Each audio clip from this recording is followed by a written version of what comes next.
Welcome to another episode of T-Rex Talk. This is kind of a part two. Last week we talked about information, just the sheer profusion of information that is available about any and all topics to basically the entire population of the world today, thanks to the internet and various other content creation tools. So the amount of information that exists kind of has the potential to not only empower people to do almost anything that they want, but also kind of paralyze them because there's just so much information that is available, and being able to have access to all that information is just overwhelming and sometimes even discouraging to see the incredible level of skill and capability that's required to get to the best. If you missed that episode, you can go back and listen to it, but you also just basically heard the entire point of the episode, which is fairly similar to what we're going to be talking about today, which is, in addition to the incredible amount of information that is available, today's citizen of the 21st century, especially in the West, has access to tools that are incredibly powerful compared to the things that came before, even just 50 years ago. And the power of those tools has an incredible empowering capability, just like the sheer quantity of information, but it also sort of has the same chilling effect. It has the capability to make us feel really lazy and put more confidence in those tools than we really should. So let's talk about a few areas in which that is the case. Now, first, I want to go on record and say that powerful tools are very good. Tools should be powerful. Tools exist to do a job, and the better they do that job, the better. That seems really obvious to say, and you all know this. A sharp knife is not only better at cutting than a dull knife, a sharp knife is actually safer than a dull knife. A powerful firearm that is really accurate is not only more effective at doing its job than a weak and inaccurate firearm, but it's actually going to be safer because it will accomplish its job in a shorter amount of time and with greater precision and hopefully less collateral damage. Tools should be powerful, and nothing that I am going to say in the rest of the episode should undermine that point. The issue is that people using tools often become overconfident with the capabilities of their tools. So let's stick with weapons for just a second, because this is a T-Rex Arms podcast after all. The more sophisticated and powerful a weapon is, the less it relies on the power of the user. So a rock that you're holding in your hand adds power to the user, but it is still very dependent upon the strength of that user's arm in using the rock as a weapon.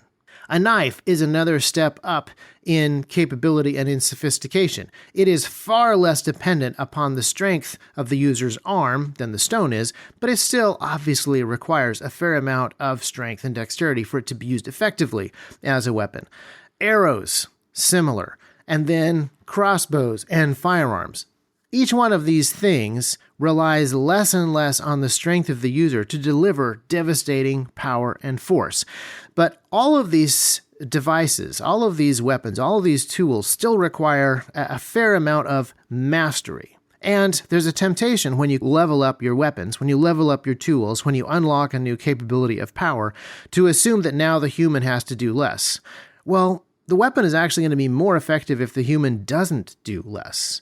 It's really easy if you are, for example, a Bronze Age civilization and you have bronze knives and you're fighting a Stone Age civilization with rocks, because they haven't figured out how to make stone knives yet for some reason, to assume that you can be weaker than them because your tools will make up the difference. And that's probably a fairly safe assumption as long as you know for sure that they don't have stone knives. Because then, whoever has developed more skill and strength with the similar weapon is going to win. Obviously, again, there's more factors in there, but you get the point. Every time a new generation of weapon comes along where greater power is being done by the weapon, we have to fight against the assumption that we have to do less skill. We want to maintain those skills, even though we no longer need to maintain the same level of strength. The weapon does a lot of that power side of things, but we need to separate that a little bit from the skill side of things. And to illustrate this, we now go from weapons to talking about photography, obviously. brace yourself for another one of those when I was a kid stories. But when I was a kid, cameras took pictures on film. And you couldn't see the pictures that you took until after the film had been developed. And you couldn't develop the film until after you'd taken all the pictures on the roll, which was, it actually kind of depended on the camera and what kind of film you bought, but not many. My dad had a 35 millimeter Pentax SLR, and it's you could get 36 exposures out of a roll of film. So I forget how much they cost, but for the cost of the film and the cost of developing the film, you got 36 pictures. And when you were taking those pictures, you could not see how they were turning out. You had to be very, very careful about getting the settings of your camera right, and then kind of shooting blind. Yes, you could see through the viewfinder, but you had to make sure that what you were seeing through the viewfinder was really, really, really what you wanted, because there was no take 1,000 pictures and then pick one that turned out okay. Once digital cameras come along, you have the option to take thousands of pictures and just see if one comes out okay. And automatic features come along, so you have the capability of letting the camera do all the hard work, and that is actually, I would argue, a good thing. Letting the camera do the really hard work, like figuring out what ISO it should be on, figuring out the white balance, things like this. This actually frees up the photographer to think about what he wants to take a picture of, and the subject and the background and the framing, so that the composition of the picture is really, really good, and the camera does the math. However, as somebody who has taught photographers and cinematographers and worked with young filmmakers, I can tell you that that's usually not what happens. What happens at first is when the camera takes over the math, figuring out some of the details of the exposure triangle, a lot of time the person behind the camera hands over a lot of other responsibilities to the camera. And the camera isn't capable of setting up good shots. The camera isn't capable of picking the right time to press the shutter. You can kind of get around that by just taking 1,000 shots at a high rate of speed and then picking one. But what happens when the camera does a lot of the heavy lifting is that it lulls the photographer, especially a young photographer, into a sense of security where he thinks that he can hand over other creative decisions to the camera as well. And then he doesn't really think about what he's doing. So all of the capabilities that new digital camera, with its fantastic autofocus and its fantastic auto white balance and its fantastic auto exposure and the extremely wide latitude and extremely fast frame rate that it can shoot at, all of those tools end up being used for the service of really unthought through, unplanned shots, because by taking a lot of the work off of the user's mind, the temptation to take the rest of the work off the user's mind quickly follows. And again, this is not a universal. There are people who have utilized these tools while continuing to stay in creative control of what they are trying to do and actually plan out their photographs ahead of time. But micro SD cards are cheap. They hold tens of thousands of photos, so it's really easy to get lazy. Now, the interesting thing is that I think that it's actually the photographers who worked really hard to build those disciplines in the past, when they had to buy rolls of film, when they had to use light meters to try to figure out what exposure to set the camera for, when they had to check and double check and triple check the focus through the viewfinder because there was no automatic feature. Those guys built the disciplines and probably were the best at making use of the new features when the smarter cameras came along. They'd already built the discipline of planning the shot, thinking through the shot, checking the shot before hitting the shutter button. They probably benefited from those tools far better than the next generation of photographers that came around, basically me. People my age and younger need to build the discipline of thinking through the shot, planning the shot, and checking the shot somewhat artificially, because the camera sort of tells us we don't have to do that. If we're in a botanical garden, we set the camera on auto and we just pray and spray. Out of those 1,000 shots, there's going to be one that's worth putting on Instagram, allegedly. And so it's really easy to get lulled into this false sense of security and not build the discipline of planning, to not actually build the technical disciplines of what the aperture is doing, what the shutter speed is doing, what the ISO actually means. Just let the camera handle that. And now that cell phones have really, really good cameras in them, and more importantly, really, really good software controlling those cameras, it's even harder to learn. Like, it is actually harder on some phones to find the manual mode for the camera that lets you set that stuff than it is to learn those things in the first place. And again, I do not want to besmirch in any way the power that these tools have as being a bad thing. I do think that tools that default to automatic and kind of penalize you when you want to take more control over the process, I think that may be a bad thing. But digital cameras or digital phone cameras that have more resolution, more sensitivity, more capability, these are good things. They can be used for good or evil, but more power in the hands of the individual is a good thing. So for those of us who want to be deliberate about this and actually plan out what it is that we're trying to do, what we're trying to say, what we're trying to capture, whether it is with a camera, whether it is in a filmmaking scenario, whether it is in an intelligence or warfighting capability, these are things that we still have to do, disciplines that we really have to maintain, regardless of how sophisticated the tools become. Or perhaps we have to be more disciplined in these areas the more powerful the tools become.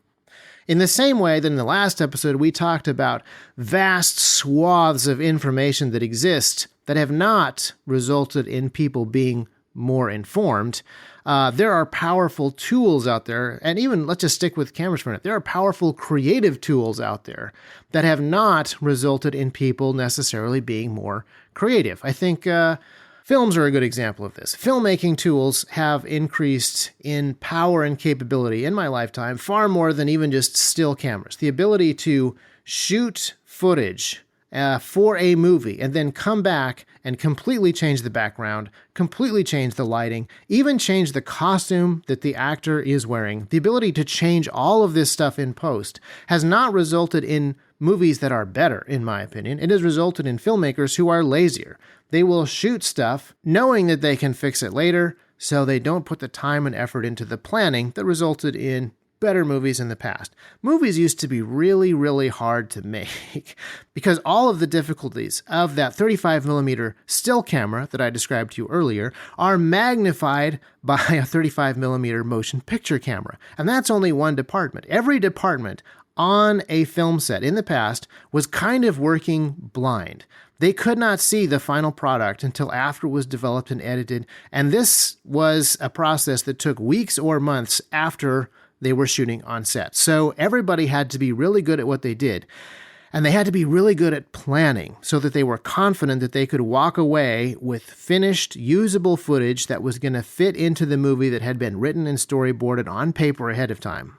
And today's filmmaking tools are incredibly powerful. And when I work on a YouTube video for the T-Rex YouTube channel, I am incredibly grateful for the ability to easily do color grade, to easily change audio levels, to easily do tons of digital effects that make the final product cleaner and better and more watchable for the end user. But I also have this temptation to just shoot it and figure it out later. A temptation that a lot of filmmakers working on, say, the large streaming shows, I believe are succumbing to more often than not.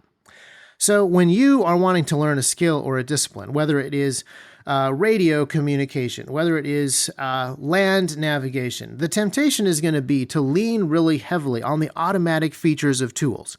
I love GPS tools. Modern GPS capability is phenomenal. I'm really tempted to lean heavily on the digital maps that I have on my phone because the ability to zoom way, way, way in and turn on and off different layers of hill shading and slope shading and stuff like that are phenomenal capabilities. But they also lull me into this sense of security where I can get lazy. So I am recording this podcast shortly after doing a land nav course where I limited myself to just a paper topo map with no shading whatsoever.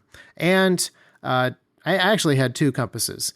But that really clarified in my mind a lot of the areas that I was weak on and a lot of the pre-planning stuff that I need to do in the future.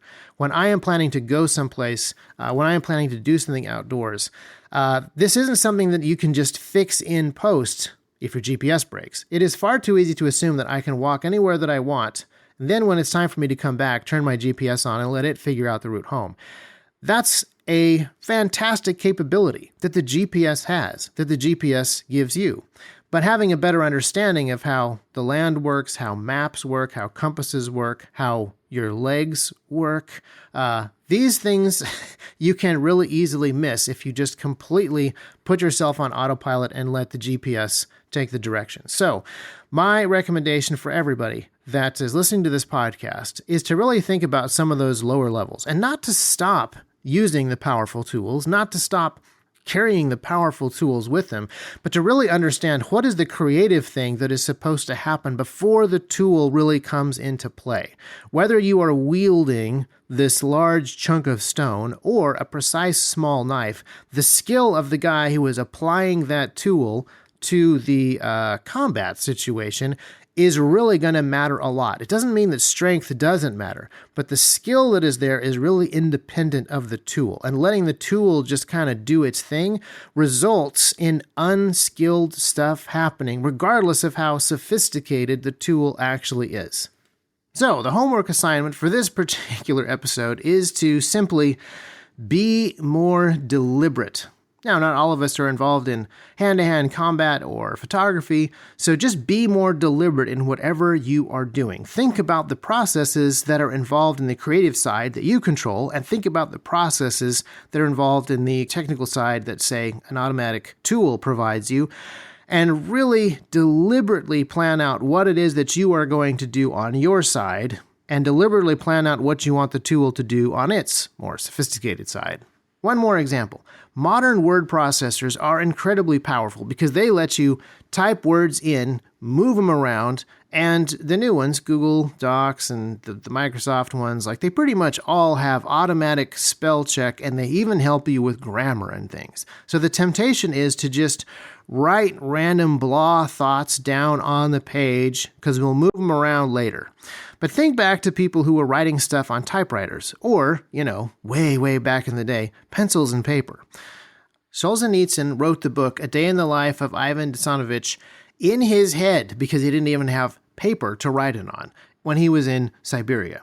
And the result is an amazing, phenomenal book because a person did all that deliberate pre-planning for the structure of the book. It wasn't just thrown down into a Word doc and then rearranged until it worked better and then hit send. This kind of deliberate, careful, purposeful thought is very important for communication or creative stuff or even combat. And so this week, if you're taking pictures on your phone, try to take fewer pictures.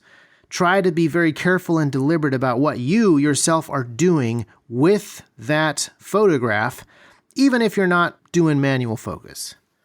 If you're writing or if you are reading, think about what is actually being communicated in the thing that you are reading from a creative and structural perspective, even though we all know that we're going to do some automatic spell check stuff. Great writers do all of the great writer stuff before the auto spell check really kicks in. Great photographers do all of their great photography creativity before the camera has a chance to do auto focus or auto white balance. And great combat tacticians or strategic or even logistical thinkers do all of their creative stuff. All of their greatness happens before the automatic features of the powerful tools that they later put into effect. So, as grateful as I am for these incredibly sophisticated and powerful tools that exist for so many different disciplines, let's focus on the main discipline of deliberate, careful pre-planning and what we're actually trying to accomplish with those tools before we just unthinkingly hold down that automatic shutter button or that automatic fire button or whatever.